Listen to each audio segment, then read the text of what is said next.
yo me acuerdo de ellos por un himno, ¿sabes? Era un himno que decía Pedro, Andrés, Jacobo, Juan, Felipe, Bartolomé, Tomás, Mateo, el publicano, Jacobo hijo de Alfeo, Leveo, Simón el cananita y Judas el Iscariote. Oiga, uno ha oído hablar de Pedro, ¿verdad? Y ha escuchado un poquito de Andrés, pero ¿y de Leveo? Y de Judas el cananita.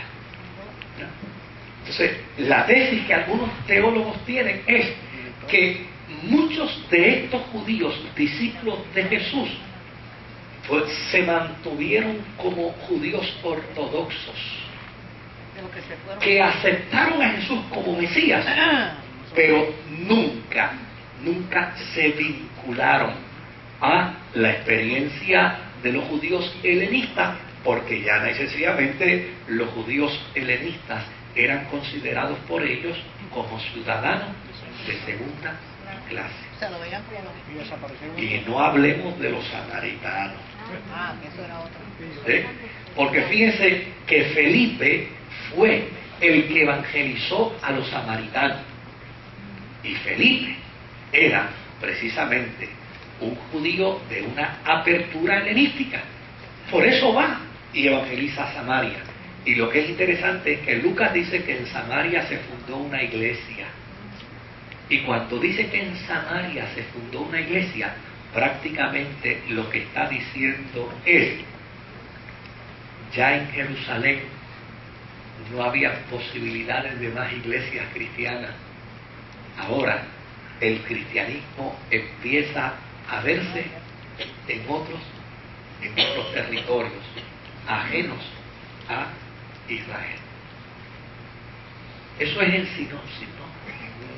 Bastante exageradamente concentrada en las raíces de la fe cristiana. ¿Por qué razón? ¿Por qué razón, siendo el cristianismo de origen judío, a la larga se separa y deslinda su posición del judaísmo? Pero los que se fueron para Pela, ¿eran helenistas o eran ortodoxos? Eran ortodoxos nada más. Y se mezclan con los otros ortodoxos, pero que... Con otros ortodoxos que se habían ido, porque desde luego la acusación, la estrategia de Agripa es eliminar a los judíos cristianos, porque los judíos cristianos son promotores de la posibilidad de rebelión, porque ellos siguen diciendo que en ellos hay que linaje de David, que ellos sirven al Mesías que vino del linaje de David.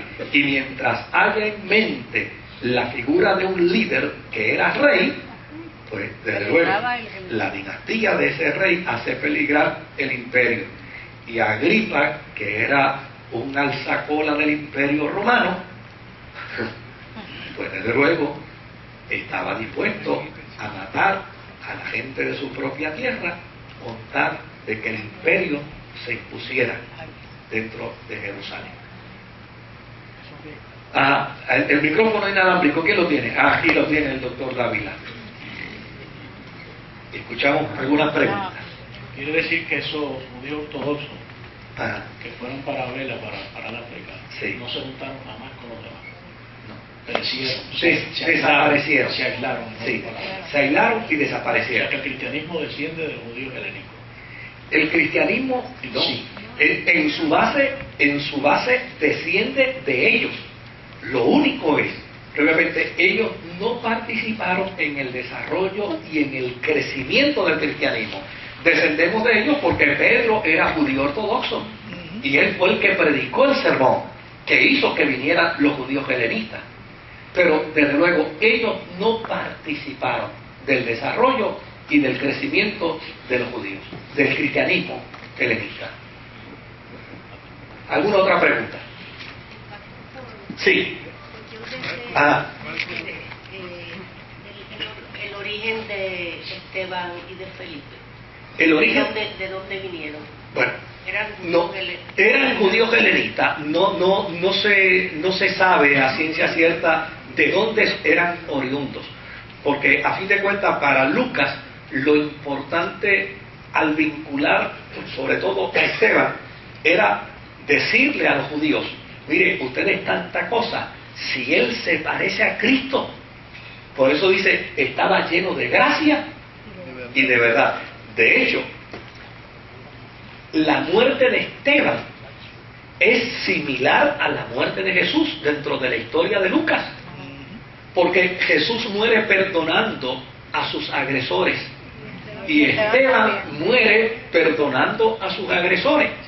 Y por el otro lado, es interesante, Jesús tiene una transformación física como resultado de la resurrección y Esteban tiene una transformación física porque después que lo lapidan, y eso, yo no sé cuántos de ustedes han cogido una pedra, pero yo la he cogido y la he dado, ¿sabes? Pero bueno, yo puedo dar testimonio de los dos lados. A mí me dieron pedra y yo también di pedra, ¿no? Oiga, y una pedra duele. Ahora, imagínense, cientos de pedradas. O sea, a Esteban no lo mataron con una pedra, a Esteban lo mataron con cientos de pedradas. Tan es así que después que prácticamente lo enterraron en las piedras, a alguien se le ocurrió decir, vamos a ver cómo quedó. Entonces sacaron las piedras y dice que cuando lo miraron, en lugar de ver su rostro desfigurado, dice que su rostro brillaba como el rostro de un ángel. ¿Por qué Lucas tiene que traer ese dato? Lucas tiene que traer ese dato porque el mensaje que Lucas quiere dar es: los cristianos helenistas se parecen a Jesús hasta en la muerte. ¿Sí? Esa es la intención. ¿Por qué? Porque los cristianos ortodoxos, oiga, nos saludaban pero no nos hablaban. Pastor, yo quería saber dos preguntas. ¿Herodes era romano? Herodes servía al imperio romano, pero era medio judío y medio edomita, era de la tierra de Edom. Y otra pregunta, eso que usted se refiere de los judíos y de los cristianos, eso es cuando Pablo dice que de ambos pueblos hizo un solo pueblo, derribó la pared que había intermedia, de ambos pueblos hizo un solo pueblo. Sí. Esos eran esos judíos. Exactamente, sí. Se unieron. Sí, sí. A los gentiles. Sí, porque a fin de cuentas, a los griegos. A fin de cuentas, Pablo siempre mantuvo la esperanza. Fíjese qué interesante, y eso lo vamos a ver la semana que viene. Pablo siempre mantuvo la esperanza de que Israel aceptara el mensaje del Mesías. Siempre la mantuvo, siempre la mantuvo. Él inclusive decía que estaba atado como consecuencia de la esperanza de Israel. Siempre mantuvo la esperanza. Y de hecho, escribiéndole a los romanos dice, y al final todo Israel será salvo. Para Pablo, Dios es un Dios que cumple sus promesas, y Dios le hizo promesas a Abraham sobre Israel, y Dios las va a cumplir. Adelante. Pastor, Lucas era griego. Lucas era griego, era helenista. ¿Y cómo? Era helenista. Sí, era helenista. Adelante. Si 500 cristianos vieron cuando murió Jesucristo. Cuando resucitó. Perdón. Sí. O sea, habían todos esos elementos, se había demostrado de que Jesús había resucitado. ¿En qué se basan los judíos? Para ellos seguirse manteniendo de que no, que ellos están esperando todavía el Mesías. Bueno, la postura del judaísmo como experiencia de fe religiosa sigue siendo monoteísta. Y desde luego, para ellos, la llegada de Jesús muy bien puede ser entendida como la llegada de un líder, la llegada de un rabí, pero nunca va a ser aceptada como la llegada del Mesías, porque la expectación que ellos tienen del Mesías es otra, es una expectación distinta.